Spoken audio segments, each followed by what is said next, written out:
Assalamualaikum warahmatullahi wabarakatuh. Selamat siang, salam sejahtera buat kita semua. Perkenalkan, saya Ida Pratiwi STPMP, dosen program studi penyuluhan pertanian berkelanjutan Politeknik Pembangunan Pertanian Manokwari dengan NUPTK 4551 770 671 230303. Saya menyelesaikan pendidikan sarjana pada program studi teknologi hasil pertanian dan magister pada program studi ilmu pertanian di Universitas Papua. Fokus keilmuan saya berada pada bidang teknologi hasil pertanian, khususnya penanganan, pengolahan mutu, dan keamanan pangan. Pada kesempatan ini, saya akan menyampaikan materi pembelajaran pada mata kuliah teknologi penanganan hasil pertanian dengan topik label produk pangan olahan. Materi ini bertujuan agar mahasiswa memahami pentingnya pelabelan sebagai identitas produk sekaligus media informasi yang memberikan perlindungan kepada konsumen serta memenuhi ketentuan peraturan yang berlaku.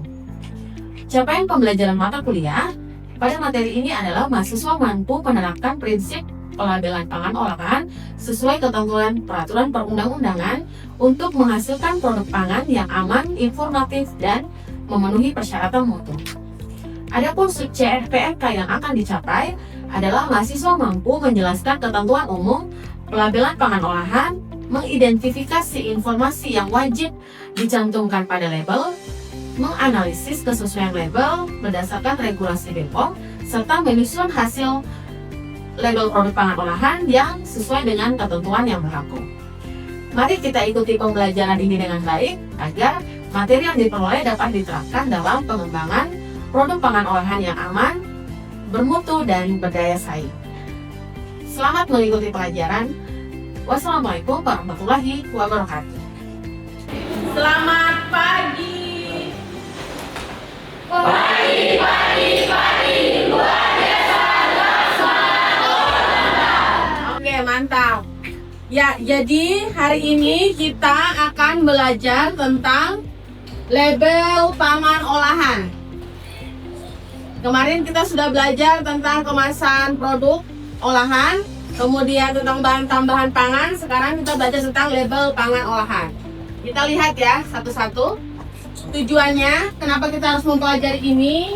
Yang pertama, kita bisa mengetahui peraturan terkait label pangan olahan. Kemudian kita juga bisa memahami apa sih informasi yang dapat dicantumkan dan yang dilarang pada label.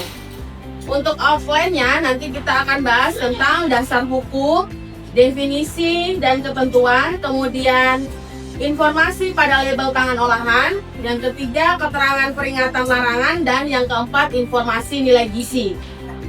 Jadi label pangan olahan itu ada dasar hukumnya. Yang pertama bisa mengacu di Undang-Undang Nomor 18 Tahun 2012 tentang pangan.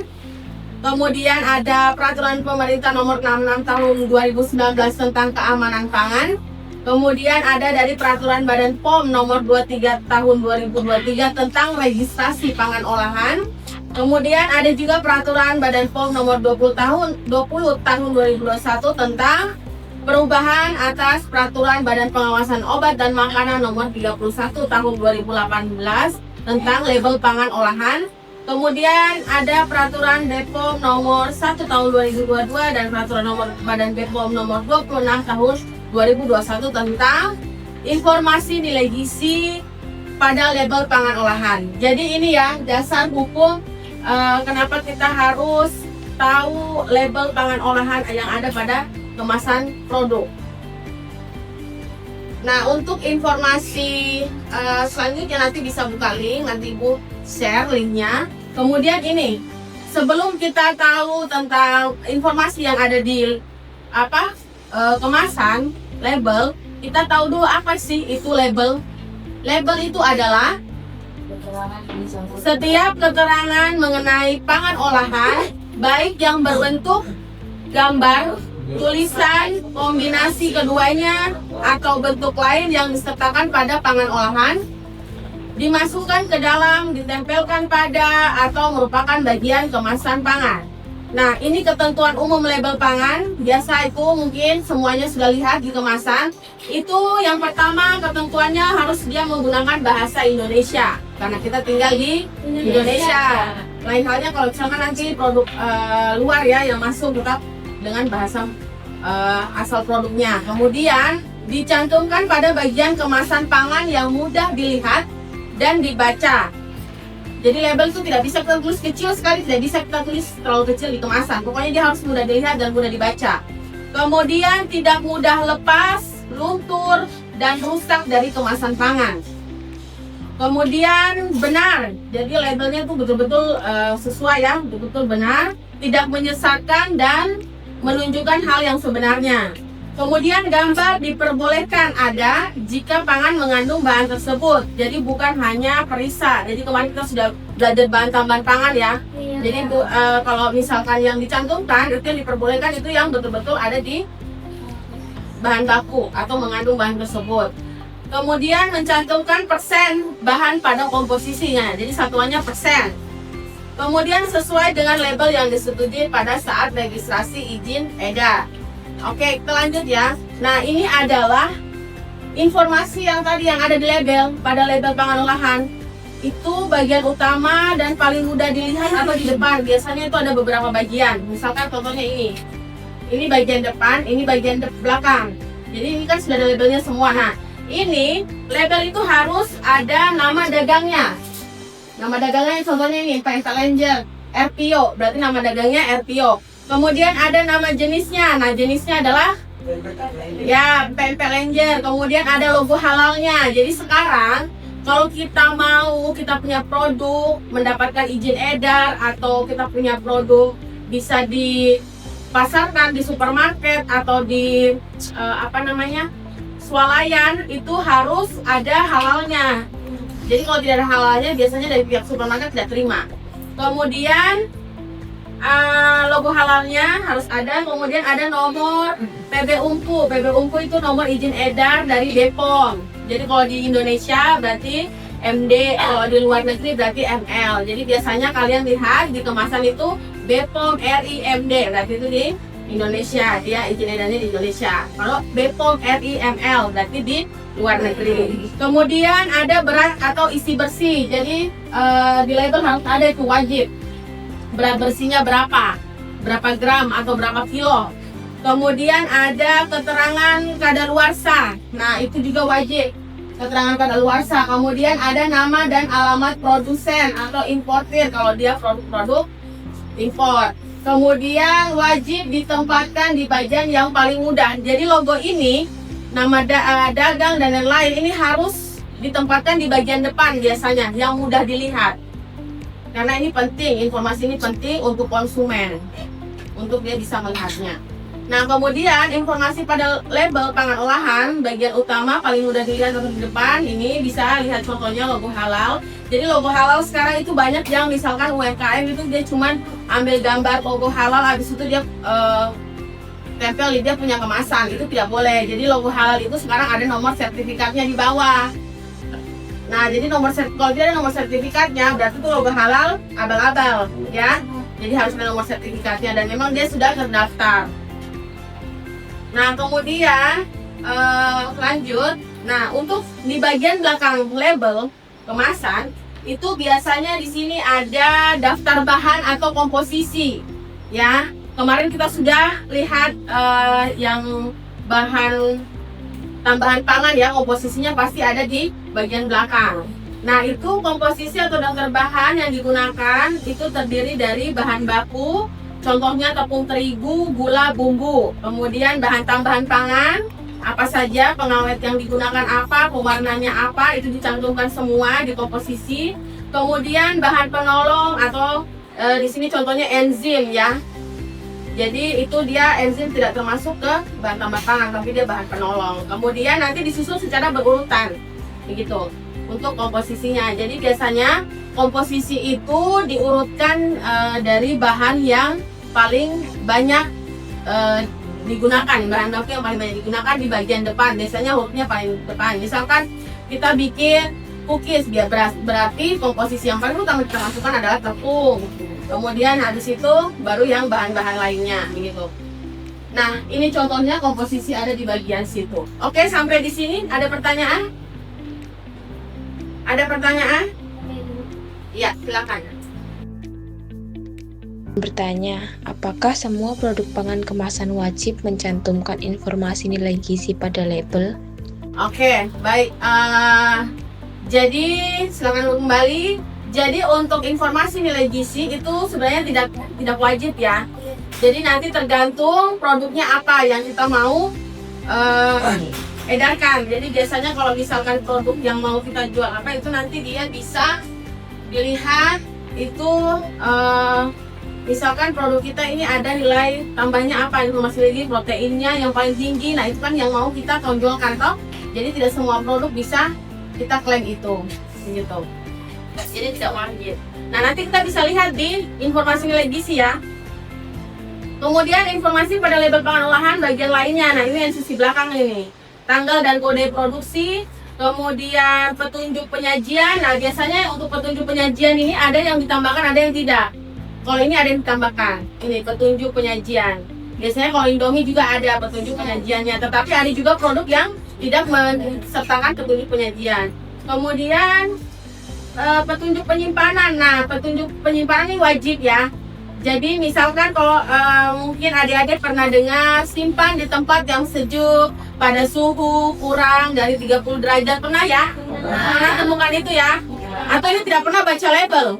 Langsung saya buka isinya makan. Baca ya. Jadi ada petunjuk penyimpanan juga di situ. Kemudian nah tadi itu tabel informasi nilai gizi. Jadi itu sebenarnya merupakan daftar kandungan gizi yang ada di kita punya produk. Kalau yang untuk tabel informasi nilai gizi. Nah, untuk tabel selanjutnya adalah barcode ya. Biasanya kalau ada industri pangan yang sudah berkembang, yang sudah memang maju, produknya sudah luas dipasarkan, itu mereka biasanya cantumkan barcode, tapi ada juga tidak. Nah, kalau barcode ini fungsinya untuk menandai bahwa produknya sudah terregistrasi atau belum. Ini bahan tambahan pangan pada produk pangan olahan kemarin sudah kita pelajari, kita lewatkan saja. Kemudian ada keterangan tanpa BTP. Jadi kalau misalkan ada produk yang tidak pakai BTP, berarti di situ tidak usah dicantumkan. Jadi kalau misalkan dia non MSG, contohnya di sini ya. Contoh pencantuman yang benar itu dia di sini tanpa penguat rasa. Berarti bahasanya MSG itu tanpa penguat rasa. Jadi contoh pencantuman yang salah itu kalau misalkan bahasanya non MSG. Gitu. Kemudian ada contoh pencantuman yang benar ini. Jadi ini mungkin produk teh ya kayak kemarin teh minuman kemasan itu. Di sini komposisi utamanya ada air. Pokoknya paling banyak komposisinya itu yang duluan ya, air, gula, teh berapa persen, kemudian pakai perisa sintetik, pengatur keasaman, jenisnya apa dicantumkan, kemudian antioksidan, asam antioksidannya jenisnya apa dicantumkan juga, kemudian pemanis alaminya jenisnya apa. Kalau ini pemanis alaminya dia pakai glikosida stevia, kemudian bubuk sirsa 0,5% untuk dia punya perasa yang perasa tambahan. Kemudian tanpa pengawet, nah ini bisa. Jadi dia cantumkan tanpa pengawet itu di daftar komposisi. Jadi dia tidak sendiri dari komposisi. Bisa paham ya? Kalau misalkan tanpa pengawet tapi dia tidak di luar dari kolom komposisi, itu yang salah. Nah, kemudian di produk-produk juga ada keterangan tentang alergen. Apa itu alergen? Tentang alergen. Jadi biasanya kita manusia ini ada beberapa yang dia alergi terhadap produk. Misalkan alergi stroberi, alergi ikan, alergi susu sapi, banyak ya. Nah, produsen wajib mencantumkan bahan-bahan atau keterangan tentang alergen. Contohnya seperti ini, serealia. Itu dia mengandung gluten, gandum, itu dirincikan lagi. Brie, barley, oats, kan serealia banyak ya. Jadi supaya kita tahu, oh saya itu alerginya gandum atau saya alerginya oats, berarti saya tidak makan itu. Karena kalau serealia tidak semua kita alergi serealia gitu. Kemudian telur, ikan, susu, terus yang seafood, kemudian kita alergi kacang. Biasanya ada alergi kacang tanah. Nah, kemudian kacang pohon ini seperti apa ya? Kacang pohon seperti apa? Ya, kacang ente, almond, gitu. Kemudian di sini dikecualikan untuk pangan olahan yang mengandung alergen yang telah mengalami proses pemurnian lanjutan. Dia tidak perlu mencantumkan alergen. Kemudian pencantuman pada label itu biasanya kalau misalkan bahan alergen dia di bold, cetak tebal, ya kan? Supaya kita mudah melihat. Jadi kalau di komposisi banyak sekali, kita mau cari yang mana nih yang alergen, yang mana yang tidak bisa ini. Itu biasanya dipermudah dengan di bold saja. Kemudian untuk pencantuman jumlah bahan baku itu juga wajib ya. Pencantuman jumlah bahan baku berapa banyak. Jadi contohnya bakso sapi. Komposisinya di situ daging sapi 50% dipakai. Kemudian pari tapioka berapa? Bawang putih, bawang merah, lada, garam, gula itu tidak wajib kita cantumkan beratnya di komposisi. Jadi yang paling banyak kita pakai itu yang kita cantumkan berapa persen bahan alergen. Misalkan kalau daging sapi kan 50% kita pakai untuk bakso toh. Oke, sekarang ada keterangan yang ini barcode ya. Biasanya barcode itu wajib, pencantuman yang tubinya wajib. Itu tujuannya melindungi masyarakat dari produk yang tidak memenuhi persyaratan. Kemudian bisa juga berisi tentang pengaduan, layanan-layanan pengaduan. Nah ini kalau misalkan mau lebih jauh untuk tahu bisa download aplikasi Bepom Mobile. Ini sudah dipermudah ya, misalkan dia punya produk ini apakah memang sudah ada izin edar dari Bepom atau belum, bisa dipakai ini, download aplikasi ini. Semua informasi tentang produk ada di sini. Kemudian ada juga untuk asal bahan pangan dari babi. Jadi kayak misalkan sekarang banyak room butter itu yang lemaknya dari lemak babi. Nah itu harus dicantumkan di komposisi di produk di kemasannya. Jadi pangan olahan yang mengandung bahan dasar dari babi wajib dicantumkan juga, begitu. Pernah tahu, lihat tahu? Selain memang produk memang daging babi yang kayak apa namanya kaleng itu, yang kayak kornet itu, nah wajib juga kalau misalkan dia pakai lemak babi atau apapun yang berasal dari babi harus dicantumkan. Kemudian peringatan terkait dengan kandungan BTP pemanis, nah ini juga penting. Jadi misalkan di sini peringatannya mengandung pemanis buatan, disarankan tidak dikonsumsi oleh anak di bawah 5 tahun. Pernah tahu lihat minuman-minuman kemasan ada peringatan seperti ini. Kemudian peringatan selanjutnya mengandung fenilalanin. Nah, fenilalanin itu dia adalah bahan yang tidak cocok kalau misalkan ada yang menderita phenylketonuria. Nah, jadi itu tidak cocok. Jadi kalau misalkan bisa itu harus dicantumkan. Kemudian konsumsi berlebihan mempunyai efek laktasi. Nah, ini juga biasanya dilakukan peringatan untuk yang mengandung BTP pemanis yang poliol ini. Jadi peringatan itu sudah jelas ya. Ada juga di kemasan. Itu wajib produsen cantumkan di kemasan kalau ada mengandung bahan-bahan tersebut. Kemudian peringatan pada minuman beralkohol. Bisa ya. Jadi di sini ada peringatan yang wajib dicantumkan pada label minuman beralkohol, itu biasanya besar. Kemudian mengandung alkohol kurang lebih berapa persen. Kemudian di bawah umur 21 tahun atau wanita hamil dilarang minum. Begitu, sudah bisa toh? Ada yang pernah baca ini? Pernah ya? Ya, oke. Kemudian peringatan pada produk susu. Jadi tidak cocok mengganti air susu ibu, itu sudah pasti toh? Ada di susu UHT biasanya. Terus tidak untuk menggantikan air susu ibu, tidak cocok untuk bayi sampai usia 12 bulan. Nah, itu pasti ada peringatan pada susu-susu kemasan. Kemudian keterangan untuk membedakan mutu pangan olahan. Jadi istilah inilah. Jadi ada yang kita golongkan sebagai misalkan antara lain dia spesial, dia premium, dia gold. Nah, ini harus dicantumkan juga di label. Pernah dapat seperti ini ya? Platinum, extra, plus apalah begitu, advance. Pokoknya banyak kata-katanya, bahasanya. Tergantung dia punya kategorinya. Jadi ada yang misalkan minyak goreng, itu juga ada yang minyak goreng bimoli spesial. Ada toh? Ada yang bimoli biasa. Nah, itu biasa cantumkan. Pasti mutunya berbeda. Itu sudah pasti. Karena ada klaim-klaimnya. Jadi ada yang pernah lihat minyak goreng difortifikasi vitamin A. Itu kan sudah termasuk klaim ya. Nah, itu wajib dicantumkan kalau dia sudah mendapatkan izin dari klaim itu. Kemudian keterangan lainnya ini alami, murni, dari, dengan, segar, asli. Nah, ini juga nanti pada saat kita pengajuan izin edar ini tetap ditinjau lagi apakah betul klaim-klaim ini murni 100%. Itu nanti biasanya akan dianalisis oleh BPOM. Nah, ini yang tidak bisa dicantumkan ini. Jadi biasanya kan banyak yang zat gizi lebih unggul dari produk lain, kemudian dia bersifat merendahkan produk lain, tidak bisa. Kemudian dapat menyehatkan, dapat berfungsi sebagai obat, ternyata dia tidak diuji secara klinis. Jadi tidak bisa ya kita cantumkan ini. Kemudian dapat meningkatkan kecerdasan. Nah, itu klaim yang berlebihan itu. Kemudian keunggulan pada pangan olahan jika keunggulan tersebut tidak seluruhnya berasal dari pangan olahan. Kemudian nama, logo, atau identitas lembaga yang melakukan analisis atau pengujian pangan olahan juga tidak bisa. Kemudian gambar atau keterangan terkait tenaga kesehatan juga tidak bisa. Jadi inilah label yang dilarang untuk kita cantumkan.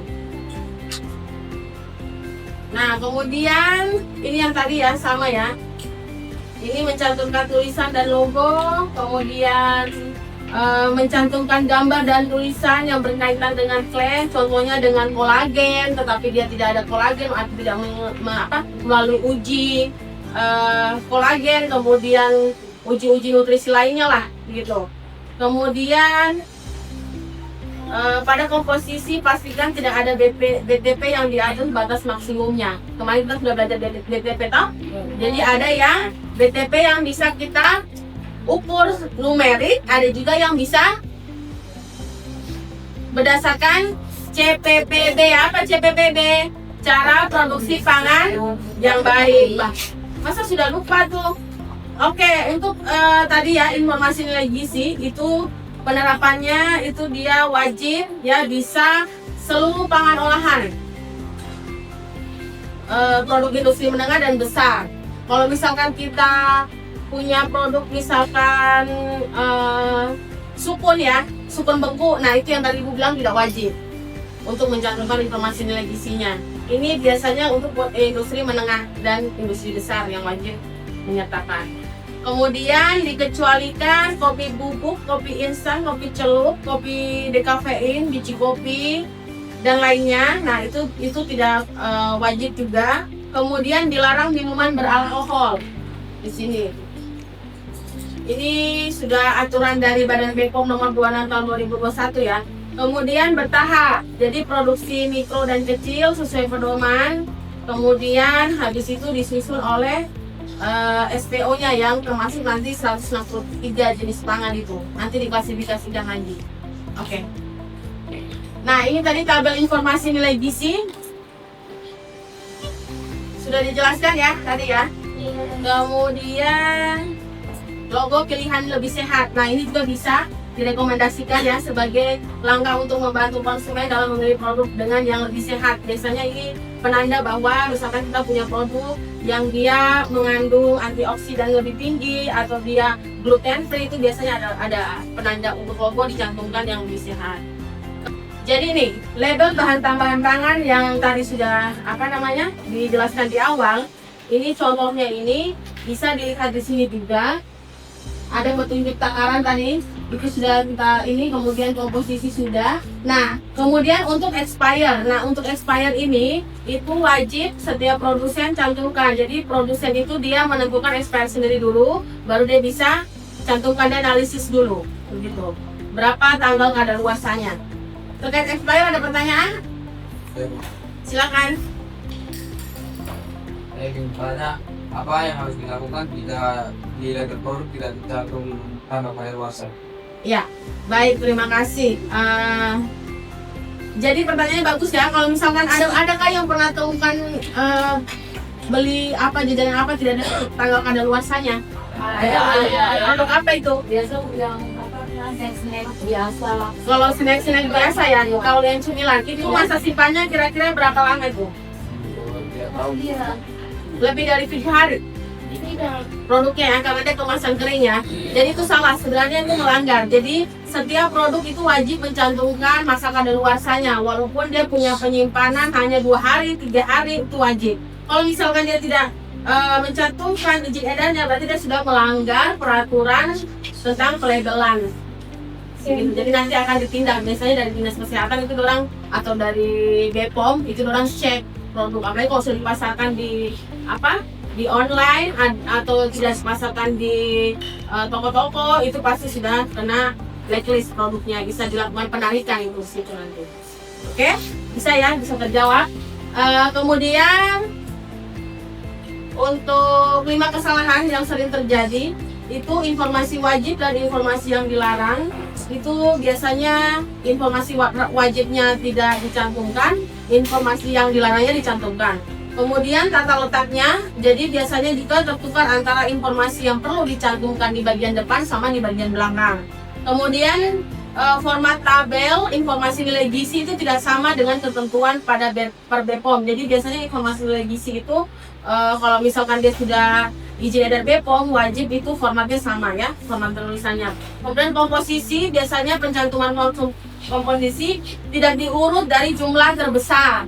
Jadi misalkan tambahan-tambahan, misalkan apa itu yang paling depan, itu harus urut dari jumlah terbesar sampai yang terkecil. Kemudian tidak sesuai dengan pedoman dan tidak sesuai dengan ketentuan pencantuman BTP. Tadi berapa golongan BTP yang wajib dicantumkan? 5.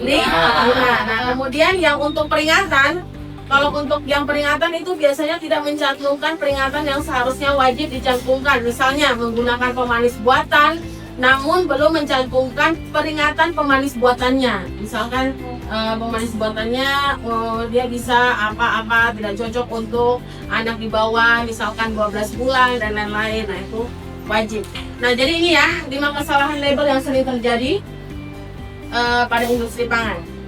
Oke, baik, mungkin itu saja materi kita hari ini. Terima kasih. Nanti selanjutnya atau ada yang ingin bertanya lagi? Oke, silahkan. Ingin bertanya Ibu, mengapa daftar komposisi pada label harus ditulis berdasarkan urutan jumlah bahan? Oke, ini yang tadi sudah dibahas ya. Jadi komposisi dari label itu sebenarnya untuk kita tahu jumlah bahan mana yang paling tinggi di dalam produk itu. Kemudian dan seterusnya. Jadi contoh misalkan ini ya. Contohnya ini. Ini susu Denkau, pasti semuanya sudah pernah konsumsi ya. Nah nanti di komposisi sini, ini yang paling depan ini pendataan susunya itu dari susu sapi. Di sini 65%. Kemudian minyak nabati. Nah minyak nabati ini mengandung apa? Dituliskan. Kemudian dari yang terkecil di sini adalah pengemulsi lecithin. Jadi memang harus wajib dicantumkan yang terbesar dulu supaya kita tahu oh komposisi berarti kita memang betul-betul ini kita minum susu ini. Jangan sampai kita beli susu, kita maunya untuk kita punya kalsium pulang, tetapi yang paling banyak komposisi di sini malah bukan susunya, begitu. Jadi memang itu yang penting ya. Oke, itu saja ya, adik-adik semua. Nanti kita lanjutkan dengan diskusi seperti kemarin-kemarin, diskusinya per kelompok. Bisa nanti masing-masing kelompok memilih produk ya yang di depan, satu orang satu. Kemudian nanti diidentifikasi informasi nilai gizi yang tadi sudah disampaikan yang seperti ini. Jadi nanti tinggal saja identifikasi apakah sudah ada nama dagangnya, nama jenisnya, begitu dan seterusnya. Bisa ya? Bisa. Oke, jadi sebelum kita presentasi, Ibu tutup dulu materinya ya. Ibu tutup dulu materi hari ini tentang label produk pangan. Semoga semuanya lebih karena sudah tahu ya, karena sudah tahu apa yang harus tercantum. Jadi nanti kalau misalkan sudah ke swalayan beli produknya sudah bisa tahu oh ternyata ini produknya mengandung ini, kemudian ternyata ini boleh, ini tidak boleh. Kemudian ada layanan konsumennya, kalau misalkan ada terjadi keracunan atau apapun atau produknya misalkan rusak, bisa langsung klaim di layanan konsumen yang ada di label kemasan. Seperti itu ya adik-adik, terima kasih. Selamat siang semuanya.